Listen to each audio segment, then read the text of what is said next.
আসসালামু আলাইকুম ওরহমতুল্লাহি ওবরাকাতুহ নাহমাদুহু ওয়া নুসাল্লি আলা রাসূলিহিল কারীম আম্মা বা'দ ফাআউযু বিল্লাহি মিনাশ শাইতানির রাজীম বিসমিল্লাহির রহমানির রহিম।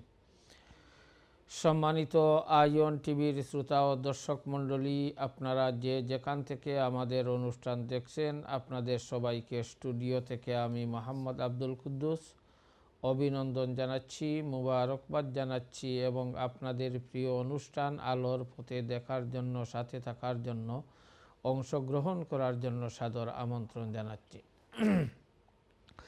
সম্মানিত শ্রোতা ও দর্শক মণ্ডলী, আশা করি আপনারা সবাই ভালো আছেন। আলহামদুলিল্লাহ, আমরাও ভালো আছি। আশা করব প্রত্যেক দিন যেভাবে আমাদের অনুষ্ঠানে অংশগ্রহণ করে থাকেন, আজকেও সেভাবে অংশগ্রহণ করবেন। স্ক্রিনের মধ্যে যে নম্বরটি দেখতে পাবেন, সেই নম্বরে টেলিফোন করে সরাসরি আমাদের সাথে কথা বলবেন, আপনাদের মতামত দিবেন, আপনাদের যে কোনো প্রশ্ন আমাদের কাছে রাখবেন, আমাদের সম্মানিত অতিথি সেই প্রশ্নের উত্তর দিবেন। সম্মানিত শ্রোতা ও দর্শক মণ্ডলী, আপনারা জানেন আমাদের এই অনুষ্ঠানে প্রত্যেক দিন আমাদের সম্মানিত অতিথি এক একটি বিষয় নিয়ে আলোচনা করে থাকেন। আজকে যে বিষয় সম্পর্কে আলোচনা করবেন সে বিষয়টি হচ্ছে পবিত্র জিলহজ মাস এবং কুরবানি।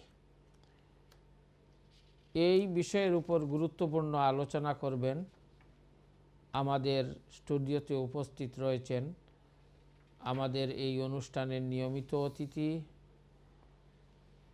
ব্রিটেনের ঐতিহ্যবাহী শিক্ষা প্রতিষ্ঠান দারুল হাদিস লতিফিয়ার সম্মানিত মুহাদ্দিস এবং লতিফিয়া কারি সোসাইটি ইউকের সম্মানিত জেনারেল সেক্রেটারি হযরত মাওলানা মুফতি আশরাফুর রহমান সাহেব বিশ্বনাথী। আসসালামু আলাইকুম। ওয়ালাইকুম আসসালাম ওয়া রাহমাতুল্লাহ। জনাব ভালো আছেন? আলহামদুলিল্লাহ, আল্লাহর শুকর। অসংখ্য ধন্যবাদ জি আপনাকে। সম্মানিত শ্রোতা ও দর্শক মণ্ডলী, আলহামদুলিল্লাহ আমরা গত কয়েক সপ্তাহ পবিত্র হজের উপর আলোচনা করেছি। হজের ফরজ, হজের ওয়াজিব, হজের সুন্নত, মোস্তাহাব, কিভাবে হজ করতে হয়, হজের বিভিন্ন বিষয় নিয়ে আমরা পুঙ্খানুপুঙ্খানুরূপে আলোচনা করেছি। তারপরেও যদি এই বিষয়ের উপর কোনো প্রশ্ন থাকে আপনারা ইনশাল্লাহ রাখতে পারবেন, আমরা সেগুলোর উত্তর দেওয়ার চেষ্টা করব। এবং বিশেষ করে যেহেতু সপ্তাহ বা 2 সপ্তাহ পরে কুরবানি আমাদের সামনে চলে আসছে এবং জিলহজ মাস আমাদের সামনে চলে আসছে, এই মাসে আমাদের কি করণীয় এবং কুরবানি আমরা কিভাবে দিতে হয়, এই বিষয়ের উপরে আমরা আলোচনা করব। আলহামদুলিল্লাহ, আশা করি আপনারা আমাদের সাথে থাকবেন। আমি সরাসরি চলে যাচ্ছি আমার সম্মানিত অতিথির কাছে, ওনাকে অনুরোধ করব আজকের বিষয়ের উপর আলোচনা শুরু করার জন্য। ধন্যবাদ। আসসালামু আলাইকুম ওয়া রাহমাতুল্লাহ। ওয়ালাইকুম আসসালাম ওয়া রাহমাতুল্লাহ। আলহামদুলিল্লাহি রাব্বিল আলামিন ওয়া সাল্লাল্লাহু আলা সাইয়্যিদিনা ওয়া নাবিয়্যিনা ওয়া মাওলানা মুহাম্মাদিন ওয়া আলা আলিহি ওয়া আসহাবিহি আজমাইন, আম্মা বা'দ। আইন টিভির আলোর পথে অনুষ্ঠানের শুরুতে মহান আল্লাহ রাব্বুল আলামিনের শুকর আদায় করছি যে আল্লাহ রাব্বুল আলামিন আমাদেরকে এই সুন্দর অনুষ্ঠানে আসার সুযোগ দান করেছেন। মোবারকবাদ জানাচ্ছি আইন টিভি কর্তৃপক্ষকে, কলা কৌশলী সকলকে এই সুন্দর অনুষ্ঠান উপস্থাপনের জন্য। মোবারকবাদ জানাচ্ছি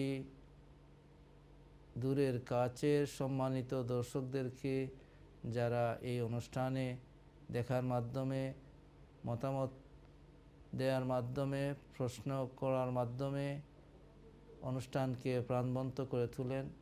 সকলকে মোবারকবাদ জানাচ্ছি এই অনুষ্ঠানের সম্মানিত উপস্থাপক, বিশিষ্ট মিডিয়া ব্যক্তিত্ব, আলেমে দ্বীন হযরত মাওলানা আব্দুল কুদ্দুস সাহেবকে। সুপ্রিয় দর্শক, আমরা অত্যন্ত সম্মানিত মাসগুলোকে অতিবাহিত করছি।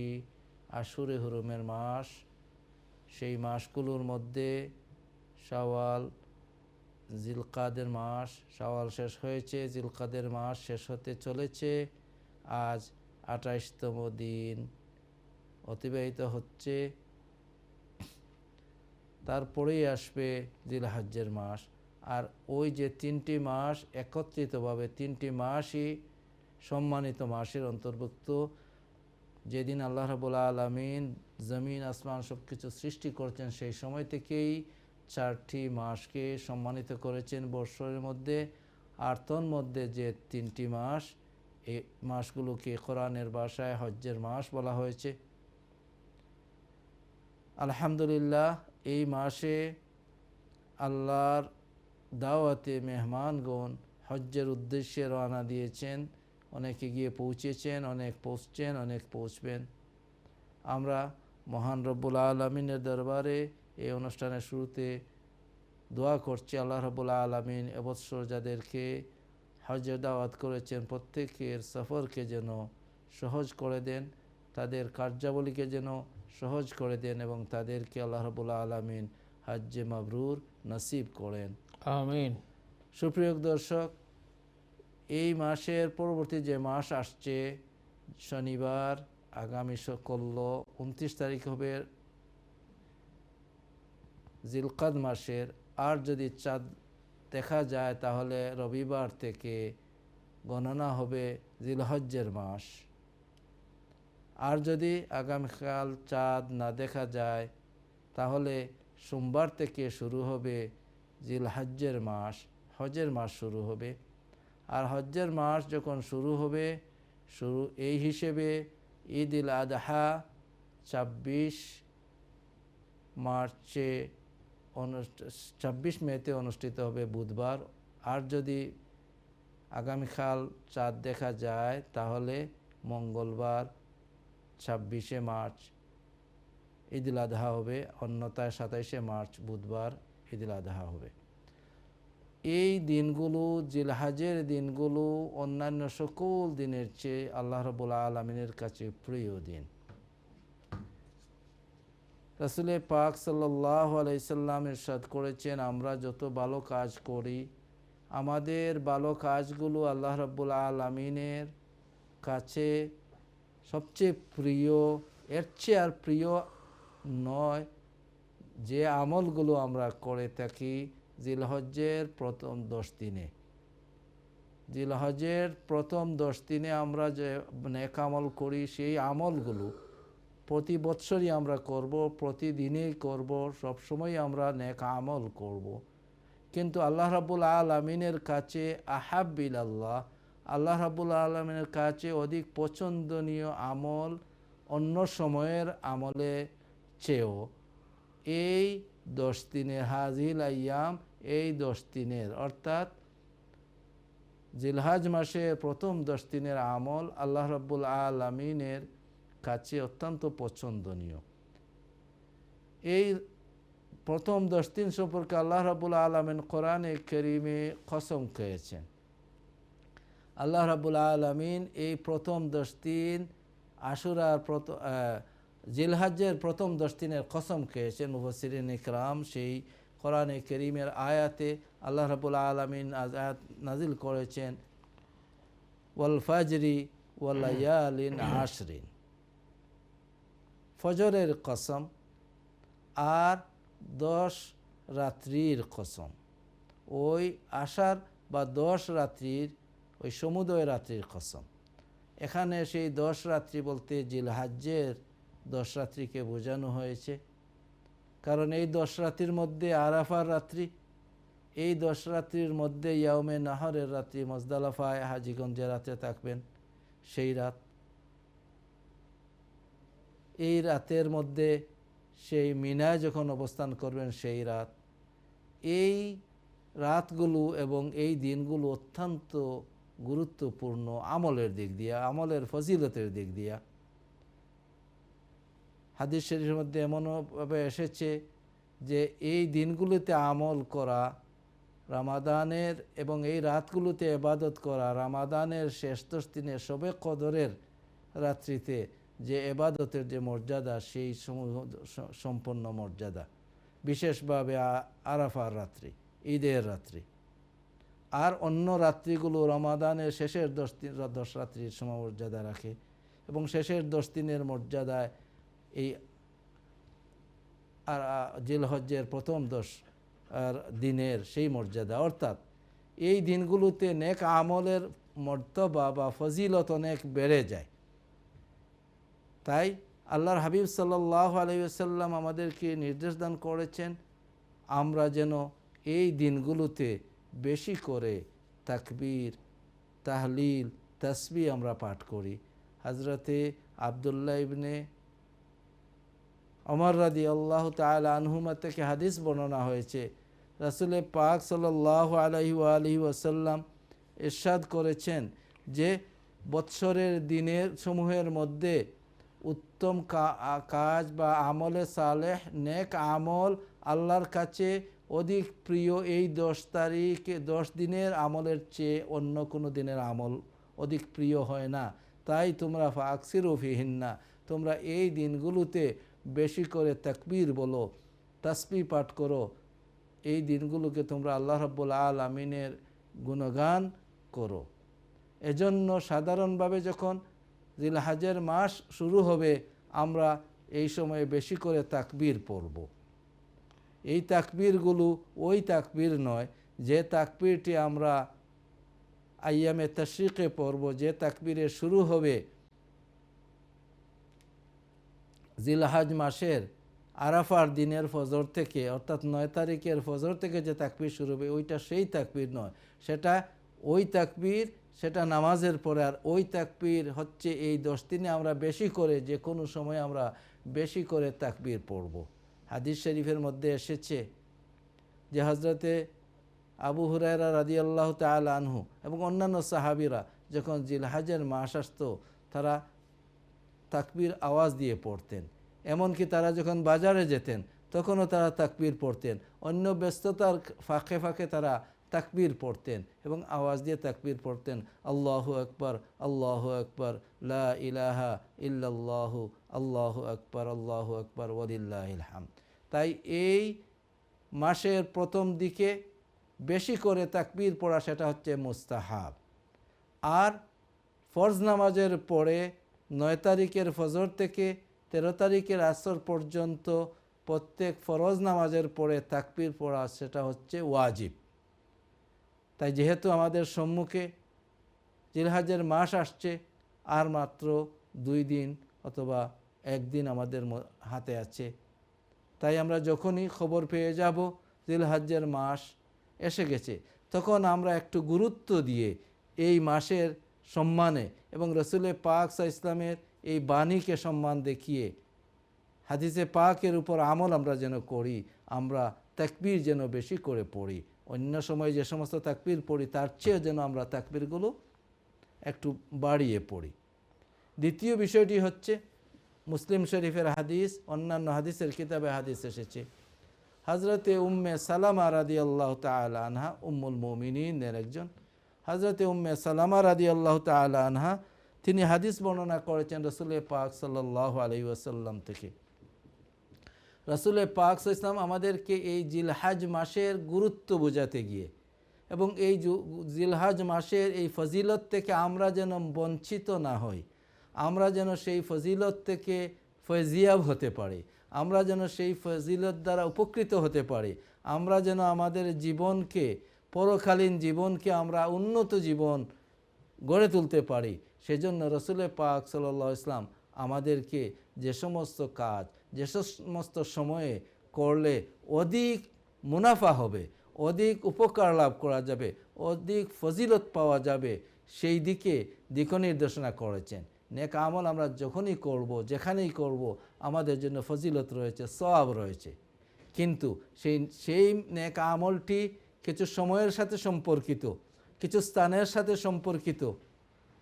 যখন সেই নেক আমলটি সেই নির্দিষ্ট সময়ের সাথে হয়ে যাবে তখন অন্য সময়ে যে সওয়াব বা ফজিলত পাওয়ার কথা তার চেয়ে অনেক অনেক গুণ সেই ফজিলতটি বেড়ে যাবে।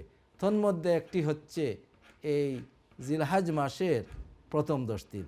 তাই হাদিসে পাকে রাসূল পাক সাল্লাল্লাহু আলাইহি সাল্লাম ইরশাদ করছেন, হযরতে উম্মে সালামা রাদিয়াল্লাহু তাআলা আনহা তিনি বর্ণনা করছেন যে আন্না রাসূলুল্লাহ সাল্লাল্লাহু আলাইহি ওয়া আলিহি ওয়াসাল্লাম قال, রাসূল পাক সাল্লাল্লাহু আলাইহি সাল্লাম ইরশাদ ফরমায়েছেন যে ইজা রাআইতুম হিলাযা জিলহিজ্জা, হে আমার উম্মতগণ, তোমরা যখন জিলহজ মাসের নতুন চাঁদ দেখবে, অর্থাৎ তোমরা যখন নিশ্চিত হয়ে যাবে যে জিলহজের মাস শুরু হয়ে গেছে, কারণ মাসে শুরু হয় চাঁদ, নতুন চাঁদ উদয়ের মাধ্যমে, যে বিকেলে সূর্যাস্তের পরে চাঁদ আসলো, তার পরের দিন শুরু হয়ে গেল আরবি মাস।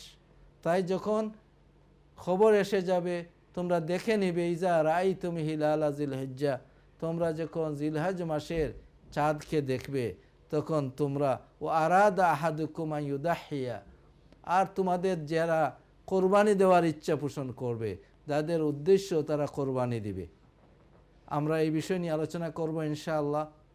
এবং আমরা অনেকেই যারা কোরবানি দেশের দান করেন, দেশে দেওয়া আপনাদের পক্ষ থেকে কোরবানির ব্যবস্থা করে অনেকেই সেই ব্যবস্থা নিয়েছেন।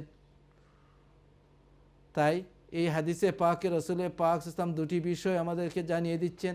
একটা বিষয় হচ্ছে আমরা কোরবানি করব, আরেকটা বিষয় হচ্ছে যারা কোরবানি করব, এই ইরাদা যখন আমরা করে নেব এবং এসে কোরবানির জন্য আমরা রেডি হয়ে যাব, তখন আর এই চাঁদ যখন উদিত হয়ে যাবে, চাঁদ উদিত হয়ে যাবে এবং এ মাসেই 10 তারিখেই ইয়াউমে নাহার বা ঈদের দোহা হবে। আর সেই 10 তারিখ, 11 তারিখ এবং 12 তারিখ, এই 3টা দিন হবে ইয়ামে নাহার, কোরবানির দিনগুলো। এই দিনের মধ্যে যারা কোরবানি করার ইচ্ছা পোষণ করবেন, অর্থাৎ যারা কোরবানি দিবেন, যাদের উপর কোরবানি ওয়াজিব হয়ে গেছে, অথবা যাদের উপর যারা কোরবানি দেওয়ার ইচ্ছা করেছেন, তারা কি করবেন? ফাল ইউমসিক আনসারিহি ও আজফারিহি, সে যেন তার চুল কাটা থেকে এবং তার নখ কাটা থেকে বিরত থাকে। এই হাদিসে পাকে আমাদেরকে রাসূলে পাক সাল্লাল্লাহু আলাইহি ওয়াসাল্লাম এই মাসের যে গুরুত্ব, সেই গুরুত্ব এবং সেই গুরুত্বের সাথে আমরা কিভাবে ফজিলত লাভ করতে পারি, সেই ফজিলতের দিক নির্দেশনা করছেন।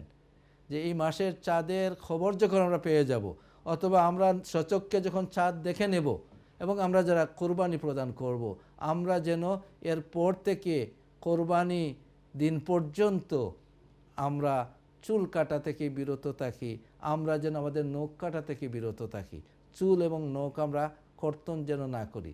সেই বিষয়টি হচ্ছে মুস্তাহাব, অর্থাৎ এই 10 দিনের মধ্যে নেক আমলগুলো আল্লাহর কাছে অধিক প্রিয় অন্যান্য সময়ের এই নেক আমলের চেয়ে। তাই যখন একজন বান্দা সেই রসুলের পাক ইসলামের নির্দেশ চুল না কাটা, রসুলের পাক ইসলামের নির্দেশ নখ না কাটা, এই অবস্থায় তার 10টা দিন সে নখ কাটলো না, চুল কাটলো না, মানে এই 10টা দিনের মধ্যে সে সর্বদাই রসুলের পাক ইসলামের একটি সুন্নতের উপর আমলে থাকলো। আর রসুলের পাক ইসলামের সুন্নতের উপর এই দীর্ঘ সময় আমলে থাকা, এর ফজিলত কতটুকু! আলহামদুলিল্লাহ, এই দিনের কারণে, এই সময়ের কারণে তার অনেক ফজিলত, যেটা আল্লাহর কাছে আহাব, সবচেয়ে প্রিয় নেক আমল।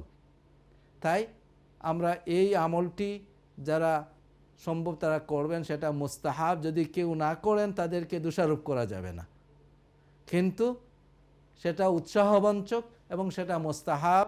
যারা কোরবানি প্রদান করবেন, তারা যখন জিলহজের চাঁদ শুরু হয়ে যাবে, সেই দিন থেকে আপনাদের চুল এবং নখ, চুল বলতে শুধুমাত্র মাথার চুল নয়, শরীরের যে কোনো চুল, সেটা মুছ হতে পারে, সেগুলো কর্তন করা হবে না, অথবা সেগুলোকে হলক করা হবে না, মুন্ডানো যাবে না এই 10 দিন পর্যন্ত। অন্য হাদিস শরীফের মধ্যে এসেছে, রাসূলে পাক সাল্লাল্লাহু আলাইহি ওয়াসাল্লাম ইরশাদ করেছেন, মুসলিম শরীফের হাদিস, হযরতে উম্মে সালামা রাদিয়াল্লাহু তাআলা আনহা তিনি বর্ণনা করেছেন যে যা ব্যক্তি তার কাছে, অর্থাৎ যিনি তার কোরবানির পশুকে খরিদ করে দিয়েছেন এবং তিনি ইচ্ছা করেছেন কোরবানি করবেন, মান কানা লাহু যিবহুন ইয়াযবাহুহু, যার কাছে একটা জবেহ আছে, অর্থাৎ গরু, মহিষ, উট, দুম্বা, ছাগল, অর্থাৎ যেইগুলো পশু দ্বারা কোরবানি করা জায়েজ, এই সমস্ত পশু, অর্থাৎ যিনি কোরবানি করবেন, যার কোরবানির পশু আছে, অথবা যে কোরবানির জন্য পশু ক্রয় করে নিয়েছেন, অথবা যিনি কোরবানির জন্য নিয়ত করে নিয়েছেন কোরবানি করবেন এবং সেই পশুর ব্যবস্থা করে দিয়েছেন, এমন অবস্থায় ফাইজা আহল্লা হেলাল জিল হিজ্জা, জিলহাজ মাসের হিলাল বা নবচন্দ্র নতুন চাঁদ যখন উদিত হয়ে যাবে তখন থেকে ফলা ইয়াখুজ মিন শারিহি ও আজফারিহি শাইআ, সে যেন তার চুল নখ কিছু কর্তন না করে। কতক্ষণ পর্যন্ত সে কর্তন করবে না? সেটা হচ্ছে হাত্তা ইউদাহিয়া, যতক্ষণ পর্যন্ত তার কোরবানি সম্পন্ন না হয়। এখান থেকে আমাদের একটা প্রশ্ন আমাদের কাছে অনেক সময় এসে থাকে, যে প্রশ্নটি হচ্ছে যে আমাদের কাছে অনেক সময় জানতে চাওয়া হয় যে আমরা নখ কাটলাম না চুল কাটলাম না, আমাদের কোরবানি দেওয়া হবে বাংলাদেশে। বাংলাদেশে স্বভাবত আমাদের থেকে একদিন পরে ঈদুল আজহা হয়ে থাকে এবং একদিন পরে তারা কোরবানি করবেন। তাই আমার সেই চুল নখ কাটা থেকে বিরত কি আমি থাকবো সেই কোরবানি হওয়া পর্যন্ত, না আমরা ঈদের জামাত করে নিলাম, ঈদ পড়ে নিলাম, আমার কোরবানি পরের দিন হবে অথবা তার পরের দিন হবে, আমি সেই পর্যন্ত অপেক্ষা করব। এই হাদিসে পাক সহি মুসলিম শরীফের হাদিস, এই হাদিসে পাক থেকে আমরা বুঝতে পারলাম যে মুস্তাহাব হচ্ছে যারা কোরবানি দিবেন তিনি চাঁদের শুরুর থেকে নখ চুল ইত্যাদি কর্তন থেকে বিরত থাকবেন এবং তিনি কর্তন করবেন যখন তার কোরবানি সম্পন্ন হয়ে যাবে। কারণ কোরবানি শুধুমাত্র যে একদিনে আমরা কোরবানি দিয়ে দেই, কোরবানি এক দেওয়ার 3টি দিন রয়েছে যেগুলোকে আইয়ামে নাহার বলা হয়, যেগুলোকে আইয়ামে নাহার বলা হয়। আইয়ামে নাহার অর্থাৎ কোরবানির দিন, কোরবানির দিন সমূহ, কোরবানির 3টি দিন রয়েছে, জিলহজ মাসের 10 তারিখ, জিলহজ মাসের 11 তারিখ এবং জিলহজ মাসের 12 তারিখ। এই 3 দিনের যেদিনেই আপনার কোরবানি সম্পন্ন করবেন, এমনকি আপনি যে দেশে থাকেন ওই দেশেই যদি আপনি কোরবানি দেন আর সেই কোরবানিটি প্রথম দিনে আপনার কোরবানি সম্পন্ন না করেন, দ্বিতীয় দিনে করেন অথবা তৃতীয় দিনে করেন, তাহলে মুস্তাহাব হচ্ছে সেই কোরবানির পশু যখন জবে হবে, জবে হওয়ার পরে আপনি আপনার নখ চুলকে কর্তন করবেন। এটার কারণ কি? এটা হচ্ছে সেই হুজ্জাজে কেরামের সাথে একটা মুশাবিহাত। হুজ্জাজে কেরাম যারা হজ্জে গিয়েছেন তারা বা হজ্জে যাচ্ছেন তারা ইহরাম করবেন। তারা যখন ইহরাম করবেন সেই ইহরামে হজ্জের উত্তম, শুধুমাত্র হজ যখন আমরা বলবো, কিরান এবং তামাত্তুকে আমরা যদি আপাতত আমাদের দৃষ্টির বাহিরে রাখি, তাহলে আমরা দেখব যে একজন হাজি সাহেব যখন তার বাড়ির থেকে হজ্জের উদ্দেশ্যে রওনা দিয়েছেন, তিনি যখন মিকাতে ইহরাম করলেন, ইহরাম করতে তিনি এভাবে নিয়ত করলেন, আল্লাহুম্মা ইন্নী উরিদুল হাজ্জা ফায়াসসিরহু লি ওয়া তাকাব্বালহু মিন্নি, হে আল্লাহ আমি হজ সম্পন্ন করার ইরাদা করেছি, আপনি দয়া করে আমার জন্য এর কার্যাবলীকে সহজ করে দিন এবং আমার পক্ষ থেকে হজকে কবুল করুন। আর কেউ যদি অন্য কারো পক্ষে হজ করেন তো তিনি বলবেন, ইয়া আল্লাহ আমি অমুকের পক্ষ থেকে হজ্জের নিয়ত করেছি, আল্লাহ আমার জন্য এই কাজগুলোকে সহজ করে দিন এবং হজকে তার পক্ষ থেকে কবুল করুন। এই নিয়ত যখন করলেন, এরপর থেকে কোরবানি না দেওয়া পর্যন্ত তিনি তার চুল কর্তন করতে পারবেন না, তিনি তার নখ কর্তন করতে পারবেন না, তিনি সুগন্ধি ব্যবহার করতে পারবেন না, সেটা ইহরামের হালতে। কিন্তু দুটি বিষয় মৌলিক, একটি হচ্ছে যে ইহরাম করার পরে, হজ্জের জন্য ইহরাম করার পরে তিনি কোরবানি না করা পর্যন্ত, অর্থাৎ ইয়াউমে নহর না আসা পর্যন্ত সেই ব্যক্তি চুল এবং নখ ইত্যাদি কর্তন থেকে বিরত থাকতে হবে, সেটা তার উপর ওয়াজিব। আর এটার কারণে যখন একজন মানুষ সে হজ্জে যেতে পারছেন না বা হজ্জে যান নাই অথবা তার হজ সম্পন্ন করে নিয়েছেন, তিনি কোরবানি দিবেন, রাসূল সাল্লাল্লাহু আলাইহি ওয়াসাল্লাম এই হাদিসের উপর যখন আমল করবেন হজ্জের মাস আসার সাথে সাথে, তখন তার ওই হাজি সাহেবের সাথে একটা সাদৃশ্য মিলে গেল, যে ওই হাজি সাহেব আল্লাহ রাব্বুল আলামিনের ইয়াদে, সেই রাসূল সাল্লাল্লাহু আলাইহি ওয়াসাল্লামের নির্দেশে তিনি এগুলোর থেকে বিরত থাকছেন আর উনিও ওই কাজগুলোর থেকে বিরত থাকছেন। সুপ্রিয় দর্শক, আল্লাহ রাব্বুল আলামিন আমাদেরকে এই মহিমান্বিত মাসে পৌঁছিয়ে দিন এবং আমরা যেন এই মাসের চাঁদের বিষয়টিকে আমরা আমাদের জানার আগ্রহেতে আমরা থাকি। কারণ কোনো আমল যখন আমরা করব, যখন আমরা নিজ থেকে জানবো, শুনবো, খবর নিব, তখন সেই আমলটির প্রতি আমাদের আগ্রহ আছে, সেটার বহিঃপ্রকাশ ঘটবে। তাই আগামী কাল খোঁজখবর নেবেন যে জিলহাজ মাসে চাঁদ দেখা গিয়েছে কি না। যদি দেখা গিয়ে যায় এবং যারা কোরবানি দিবেন তারা যদি চান, এবং আমরা রাসূল পাক ইসলাম নির্দেশ দান করেছেন, সেটা মুস্তাহাব হলেও যাদের পক্ষে সম্ভব আপনারা সেটা আমল করার চেষ্টা করবেন। আর যদি কাল চাঁদ না দেখা যায় তাহলে সোমবার থেকে জিলহাজের মাস শুরু হবে, তখন সোমবার থেকে নখ চুল ইত্যাদি কাটা থেকে বিরত থাকবেন। কারো অনেক কষ্ট হতে পারে, যাদের এই আজকের দিনে অথবা এর পূর্বে যারা কেটে নেবেন, তখন সেই 10 দিন অথবা 11 দিন যদি হয়ে যায় বাংলাদেশে কোরবানি যারা দিবেন, তখন আপনার জন্য সেটা আর কষ্টকরও হবে না। এবং এই 10 দিনের নেক আমল সমূহের মধ্যে একটা আমল আপনার দ্বারা সম্পন্ন হলো, আর যে আমলটি রেগুলার বেস হয়ে গেল, সর্বদাই সুন্নতের উপর আপনি আমলের উপর আপনি খাটিয়ে দিলেন এই 10টা দিন। জি, অসংখ্য ধন্যবাদ জনাব।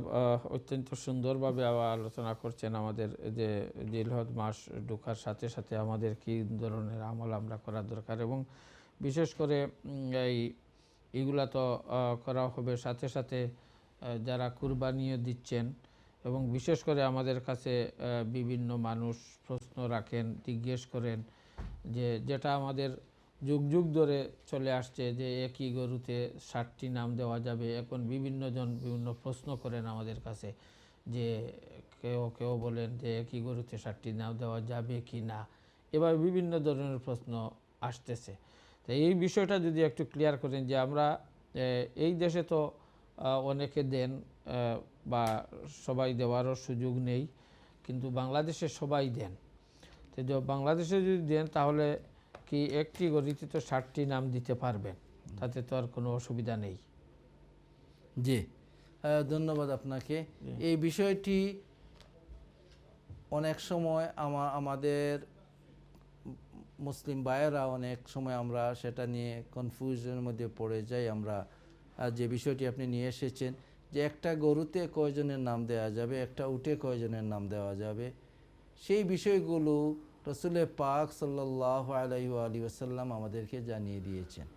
কারণ ধর্মীয় কাজ যেগুলো আমরা ইবাদত করব, সেই ইবাদতটি আমরা কিভাবে করব, সেই ইবাদতটা কি, ধরনটা কি, এই সবগুলো রাসূল পাক সাল্লাল্লাহু আলাইহি সাল্লামের পক্ষ থেকে আমাদেরকে জানিয়ে দিয়েছেন।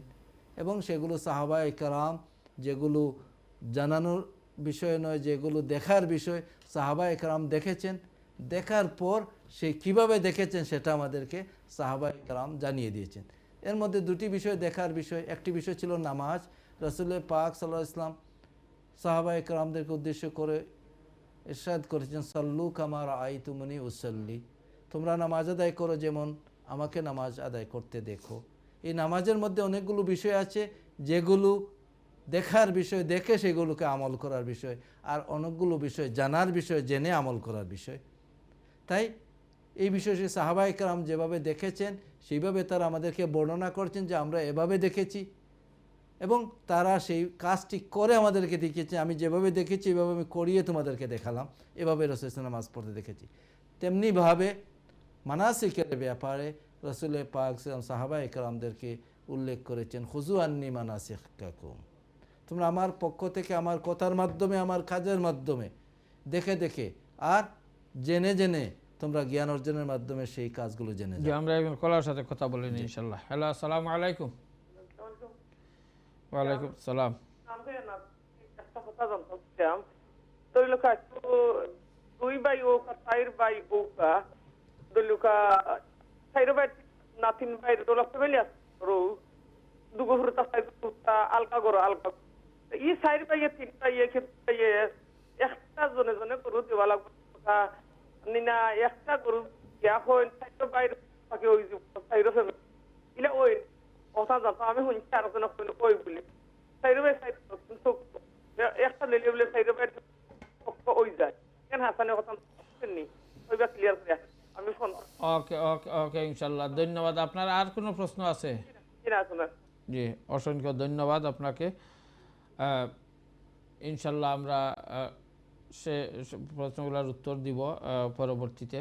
সম্মানিত শ্রোতা ও দর্শক মণ্ডলী, আমাদের সময় হয়ে গেছে একটি ব্রেকে চলে যাওয়ার। আমরা ব্রেকে চলে যাচ্ছি। ব্রেক থেকে আসার পর ইনশাল্লাহ বাকি আলোচনা করব এবং আমাদের কাছে যে প্রশ্ন এসেছে সেগুলোর উত্তর দেওয়ার চেষ্টা করব। সেই পর্যন্ত আপনারা আমাদের সাথেই থাকুন। আসসালামু আলাইকুম।